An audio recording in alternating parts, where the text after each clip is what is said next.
Bonjour à tous. Dans ce nouvel épisode, comme je l'ai évoqué dans l'épisode juste avant, j'avais envie de vous parler du pouvoir de contamination des émotions. Comment les émotions d'une personne peuvent-elles devenir celles d'une autre? Comment cela fonctionne? Comment éviter ça? Et comment en tirer profit aussi? C'est ce que je vous explique à ma manière dans cet épisode. Bonjour, je m'appelle Maggie et à travers Cancun et ce podcast, je souhaite vous transmettre tout ce que j'ai appris, vécu et compris sur la communication et les relations. 2 éléments que j'ai à cœur de voir exister de manière positive dans notre monde. Mon activité consiste à vous informer, vous former et vous accompagner à votre épanouissement relationnel, pour des relations de qualité avec vous-même et avec les autres.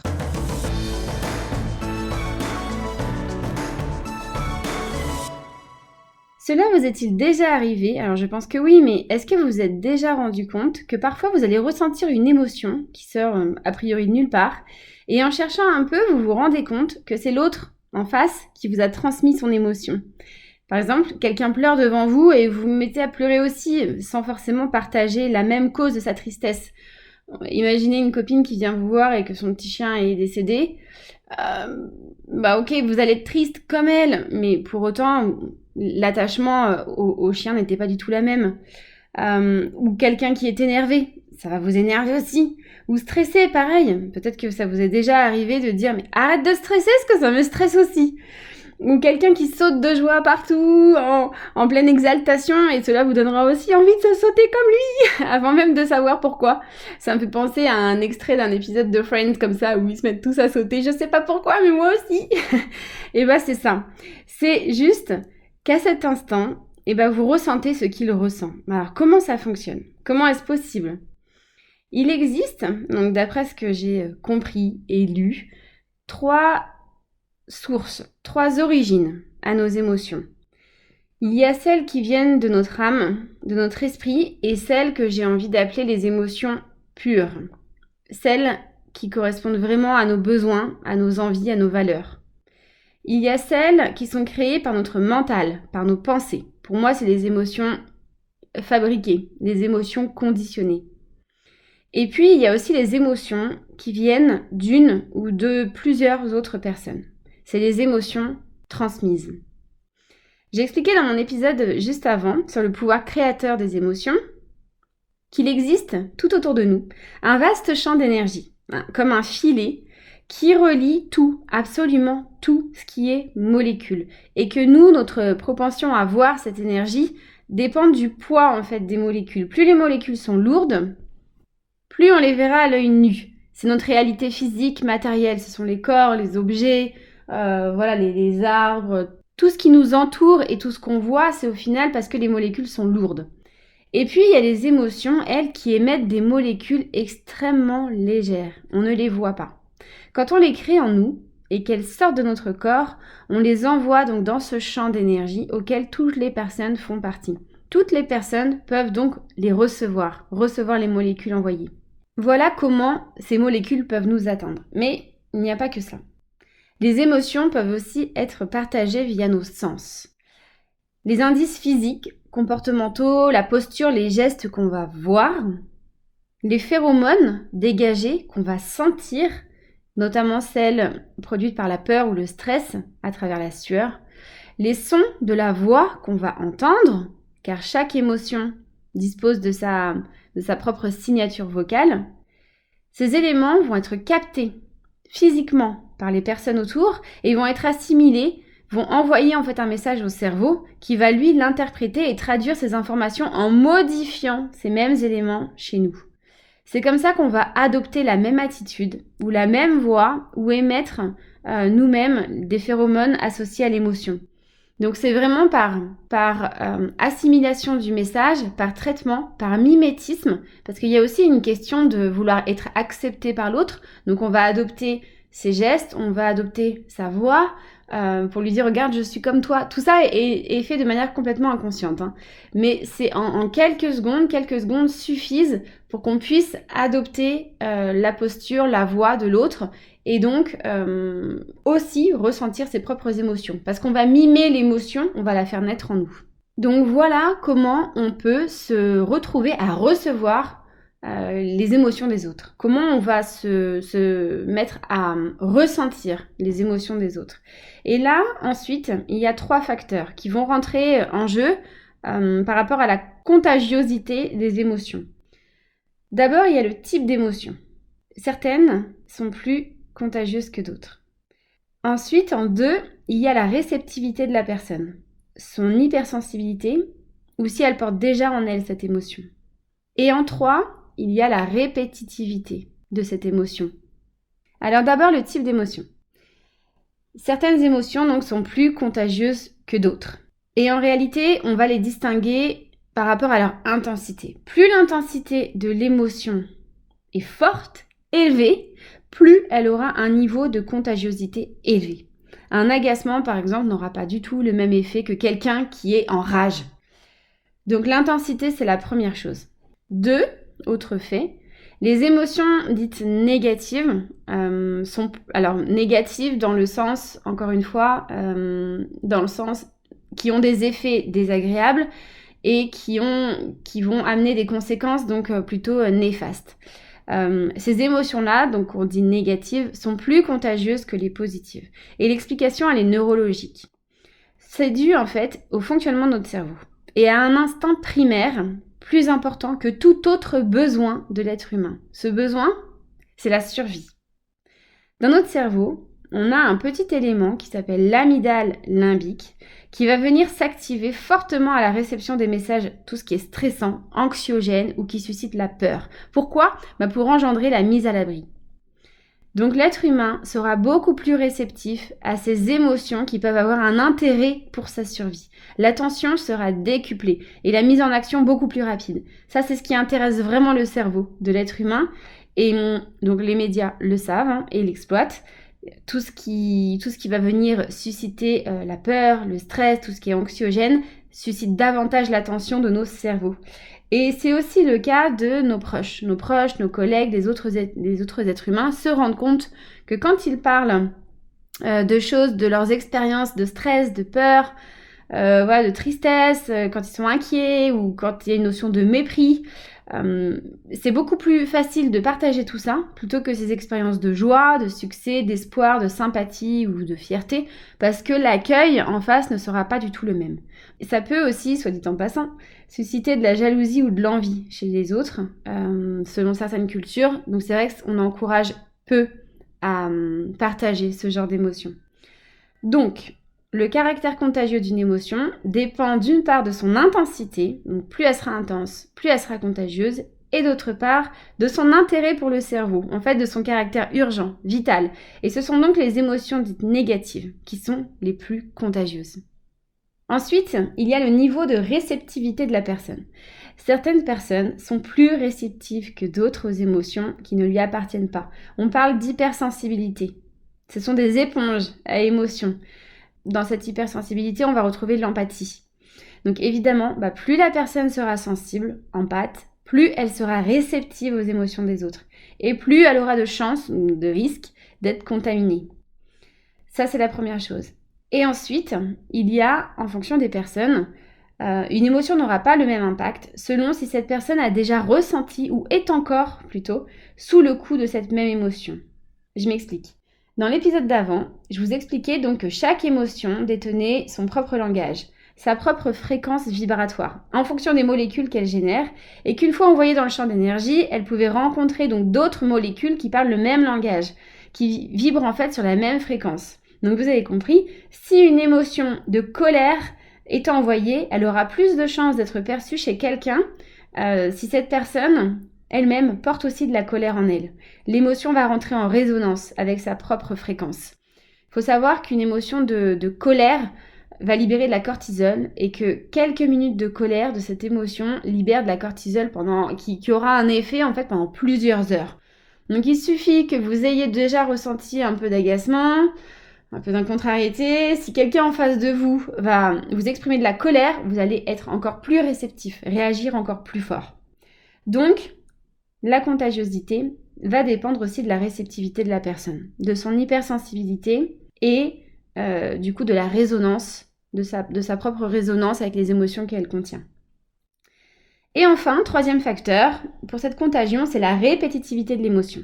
Donc un facteur non négligeable, notamment par rapport à un environnement récurrent. Exemple, si vous partagez votre vie ou votre bureau avec quelqu'un de triste, qui est en phase de dépression, quelqu'un d'aigri, eh bien que vous n'ayez aucune raison d'être triste de votre côté ou aigri, et donc aucune raison que cela vous fasse quelque chose, ça vous fera rien effectivement au début, mais il y a un fort risque qu'elle finisse par vous contaminer à l'usure. Car à partir du moment où vous avez été impacté par cette émotion, elle restera en vous et finira par rentrer en résonance avec les autres fois où cette personne vous enverra cette même molécule, cette même énergie. Donc, même si cela se fait de manière imperceptible, à la longue, c'est un peu comme l'érosion, vous savez, de la roche après des milliers d'années de goutte à goutte. Bon là, il ne faudra pas des milliers d'années pour que ça finisse par vous impacter, mais on peut le compter en jours, en semaines, ça finira par vous impacter. Donc voilà comment ça fonctionne. L'émotion est envoyée dans le champ d'énergie, et plus elle sera intense, plus les molécules seront nombreuses et fortes. Et autour de cette émotion, les personnes vont réagir de manière très personnelle, en fonction de leur sensibilité, de leur résonance et de la durée d'exposition à cette émotion. Voilà comment les personnes peuvent contaminer et être contaminées. Et voilà pourquoi toutes les personnes présentes à un instant T ne vont pas ressentir la même chose. Passons à l'étape suivante. Maintenant que vous savez comment ça fonctionne, comment on évite cela ? Et comment on évite d'être contaminé par une autre personne et comment tirer profit aussi de ce mécanisme. Alors d'abord pour l'éviter. Vous avez compris, on n'est pas tous égaux face aux émotions des autres. Certains sont plus réceptifs. La première chose à identifier donc, c'est de connaître vous, votre niveau de sensibilité, votre niveau d'empathie. Comment ? Voici quelques pistes. J'en avais parlé dans l'intelligence émotionnelle par rapport au pouvoir de certaines personnes, donc à avoir cette capacité de réception beaucoup plus forte, de manière innée. Voici quelques pistes qui peuvent vous permettre de déterminer si vous-même vous êtes quelqu'un d'hypersensible. D'abord, si vous êtes capable d'écoute, c'est-à-dire si les gens viennent souvent vous voir spontanément pour un conseil ou pour aller mieux, juste mieux, parce que ces personnes savent que vous êtes capable d'écouter et que vous êtes capable en fait de recevoir ce que la personne va vous dire, de ressentir ce qu'elle va vous dire, donc elle va se sentir plus reconnue. Si spontanément les personnes viennent vous voir justement pour aller mieux, pour avoir des conseils ou quand elles vont mal, sachez que c'est un premier indice. Ensuite, si vous ressentez les émotions de manière intense, ces émotions sont rarement faibles, les vôtres, vos émotions. Vous êtes facilement fou de joie ou en colère, plutôt que serein. On va dire que l'amplitude de vos émotions, qu'elles soient agréables ou désagréables, est beaucoup plus grande. Deuxième chose. Ensuite, si vous pleurez facilement devant un film ou en écoutant une musique ou en voyant quelque chose ou quelqu'un de triste, vous pleurez facilement. Vous n'avez pas de difficulté en fait à vous mettre à pleurer. On dit d'ailleurs de vous que vous êtes susceptible, qu'on peut rien vous dire, que d'ailleurs c'est chiant ou que vous-même vous êtes chiant ou chiante. Oui.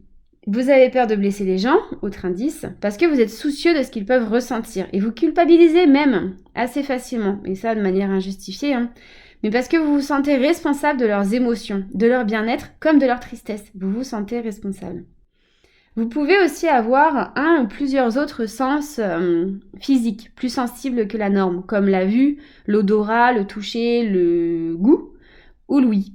Ça fait 5, c'est bon.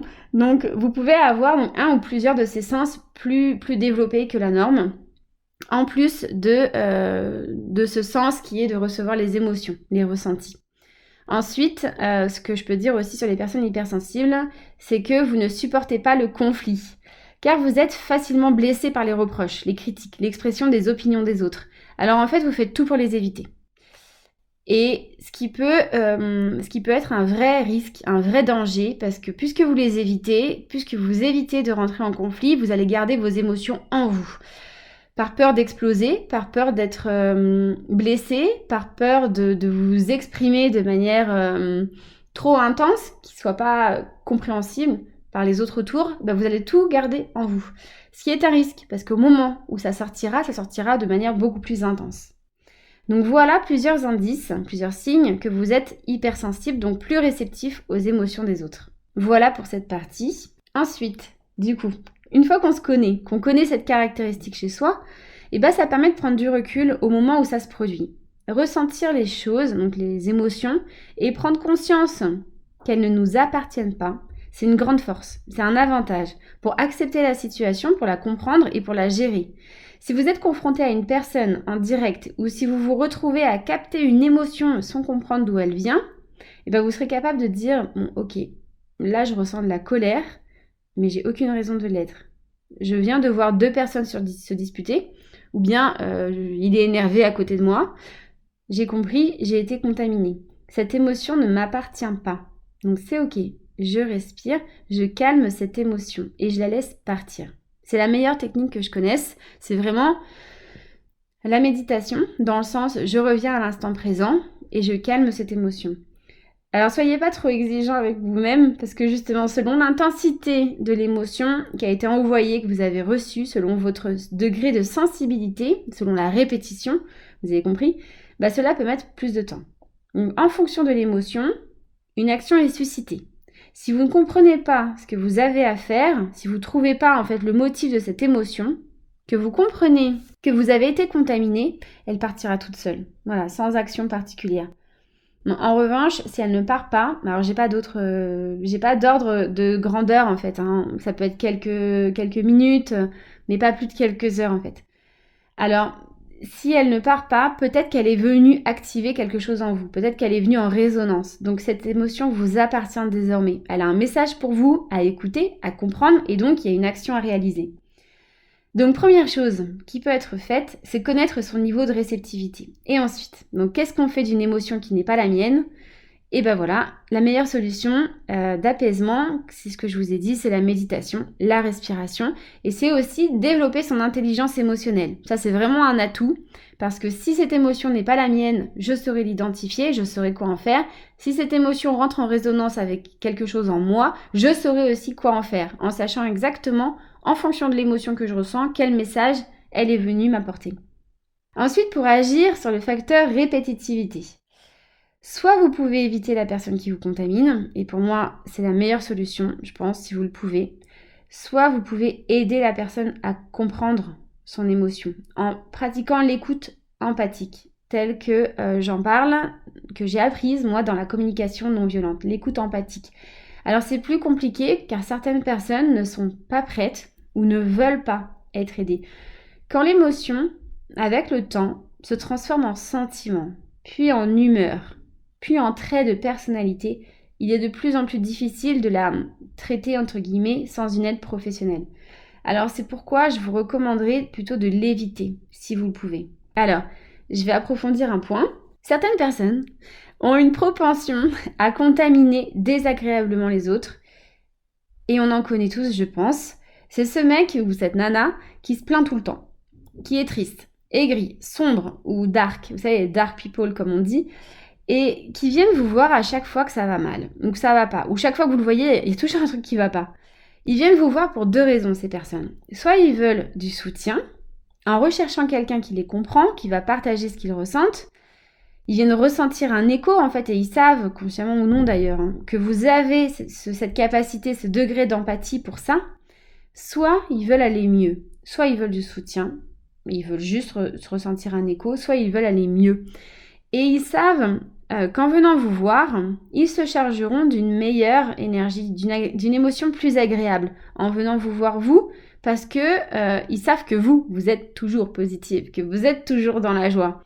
Mais il n'est pas question de leur en vouloir d'ailleurs, mais plutôt de le savoir. Ces personnes repartent mieux, et vous de votre côté, vous pouvez vous sentir moins bien. Car dans les deux cas, en fait, ces personnes vous contaminent, soit par empathie, soit par pompage d'énergie. David Lefrançois, je ne sais pas si vous le connaissez, a nommé cela le vampirisme psychologique. Et Christophe Hague, donc qui m'a beaucoup inspiré pour ce podcast, dans son livre, il les appelle les sales cons. Voilà. C'est un terme qu'il a repris en fait du docteur Robert Sutton, qui a écrit lui-même un livre intitulé Objectif zéro sale con. Et dans son livre, donc Christophe Hague, je le mettrai donc dans les ressources, la contagion émotionnelle, son livre s'appelle comme ça, il a même rédigé en fait un test pour déterminer si le lecteur en est un, ou si vous reconnaissez quelqu'un. Et pourquoi ? Parce que souvent, c'est réalisé inconsciemment. Et ces personnes-là, on les qualifie de personnes toxiques. Alors, si vous vous reconnaissez, si vous l'êtes, il est vraiment question de comprendre ce mécanisme et de stopper cette solution qui n'est alors d'abord pas positive pour les autres, mais surtout pas pérenne pour vous. Il y a d'autres manières d'avoir accès à de l'énergie positive, de bonnes, de fortes vibrations, sans avoir recours à celle des autres. Et dans ce cas aussi, une aide peut être nécessaire. Car votre cerveau, ou peut-être votre corps, si la source elle est hormonale, ne fonctionne pas comme vous l'aimeriez. Donc votre cerveau, c'est-à-dire qui ne fonctionne pas de manière positive, pour trouver des solutions, pour vous faciliter la vie, pour vous aider. Son job au cerveau, c'est de résoudre des problèmes. Et pour qu'il se sente utile, il va en trouver des problèmes, forcément. Il va chercher partout, allez, un problème à résoudre pour être utile. Et ça, c'est un vrai dysfonctionnement, en fait. Le cerveau, au bout d'un moment, s'il se sent pas utile, s'il se sent pas exploité à sa juste valeur, donc en fonction des capacités de votre cerveau, sachez qu'il est hyper important d'adopter aussi une activité intellectuelle qui soit digne de lui pour pouvoir l'occuper. Si à un moment donné, il n'est pas occupé comme il se doit, il va se créer lui-même des problèmes. Il va se créer lui-même une activité intellectuelle pour pouvoir être utile. Et dans ces cas-là, on peut dire qu'il y a dysfonctionnement. Donc si vous vous reconnaissez, mais c'est ok parce que votre cerveau, c'est comme un autre organe, c'est comme un membre, un bras qui peut être fracturé, ou c'est comme avoir une angine, ou avoir à un moment donné besoin d'une opération chirurgicale. Le cerveau a le droit, vous avez le droit d'avoir un dysfonctionnement. Et donc vous pouvez avoir besoin d'une aide plus professionnelle, d'un thérapeute, d'un psychologue. Et si vous reconnaissez quelqu'un, en revanche, dans votre entourage qui répond à cette définition du contamineur émotionnel ou du pompeur énergétique, il y a deux solutions. Donc la première, je vous l'ai dit, c'est de fuir, de vous bétonner. Ne le laissez pas agir sur vous. Ne soyez pas d'accord avec ça, en fait. Vous êtes responsable, vous pouvez être responsable de vos émotions, vous pouvez décider que cette personne ne puisse pas davantage dans votre énergie. Ou bien, si vous sentez que cette personne est en recherche d'une aide, donc ça c'est vraiment selon votre degré de proximité avec elle, peut-être que vous pouvez l'orienter vers un professionnel, un psychologue, un thérapeute, qui lui offrira donc une aide qui soit pérenne. Mais c'est très délicat, donc attention, c'est pourquoi moi je favoriserai davantage de vous contenter de vous protéger vous, de penser d'abord à vous. Mais alors, la contagion émotionnelle n'est pas forcément négative, là jusqu'à maintenant. Exemple, si l'immeuble est en feu, j'ai peur, je le sais, et donc je vais exprimer cette peur et je vais contaminer les autres habitants aussi. Et ça va provoquer chez eux la même peur et donc les pousser à sortir. Là, la contagion, elle est bénéfique. Autre cas, dans un stade où on va ressentir de la joie, où on va être en exaltation par rapport à notre équipe qui gagne, et bien là c'est pareil, on va avoir une explosion de notre joie, une intensité qui va être beaucoup plus importante que si on était tout seul face à son écran. Pourquoi ? Parce que justement, les autres personnes qui vont ressentir cette joie aussi vont nous contaminer. Et là, c'est du pur bonheur, puisque cette contagion va nous permettre de remplir à fond notre réservoir en fait de joie. Et donc dans ces cas-là, la contamination est positive. Donc par instinct de survie, ou bien pour pouvoir booster en fait notre énergie, booster le remplissage de nos réservoirs. Donc, comment tirer parti de ce phénomène ? Donc vous l'avez compris, il ne s'agit pas d'être plus du tout contaminé, c'est pas le but. Mais parfois, être celui qui contamine peut avoir un intérêt. Et là, on va faire appel à son intelligence émotionnelle. L'intelligence émotionnelle, c'est vraiment la capacité à utiliser les émotions dans notre vie pour raisonner. L'intelligence, c'est ça, c'est raisonner. Pour résoudre des problèmes, pour atteindre des objectifs. Donc on va prendre les émotions pour résoudre des problèmes, pour atteindre nos objectifs. L'intelligence émotionnelle, c'est savoir que telle émotion va produire tel effet. Donc si je veux tel effet, je vais susciter telle émotion. Exemple, je fais du volley.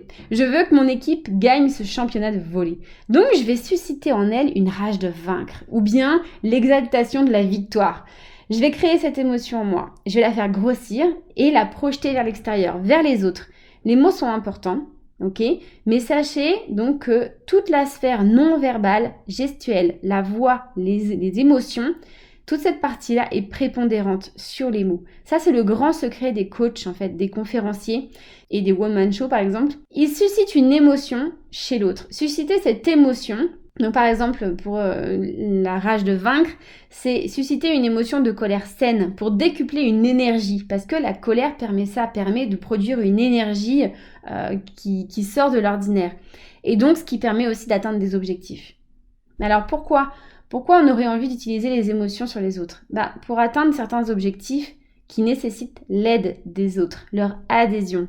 Par exemple, je viens de vous dire, là, quand on fait partie d'une équipe sportive, ça peut avoir cet intérêt. Là, on est vraiment dans du collectif. Ça peut être aussi dans le cadre du travail. Quand on fait partie d'une équipe, si on veut mener donc toute l'équipe à un objectif business, professionnel, on peut avoir cet intérêt-là. Ça peut être à titre perso pour déménager. Voilà, je ne peux pas le faire toute seule. Ou bien pour organiser les vacances en famille. Donc, il y a la communication non violente. J'en parle beaucoup aussi. Dans la communication non violente, on parle de ces émotions. OSBD. J'en ai parlé donc dans d'autres épisodes, je ne vais pas revenir dessus. Mais on parle vraiment de ces émotions et de ces besoins. On va dire là que c'est la manière intellectuelle d'utiliser les émotions pour obtenir en fait l'aide, l'adhésion des autres. Et puis, il y a la manière émotionnelle, donc plus énergétique, grâce à la contagion, grâce à l'intelligence émotionnelle. Donc, pourquoi l'utiliser chez les autres ? Parce qu'on a besoin d'eux et que je trouve quand même que c'est plus sympa, que c'est plus habile de donner envie aux autres plutôt que de les forcer, tout simplement.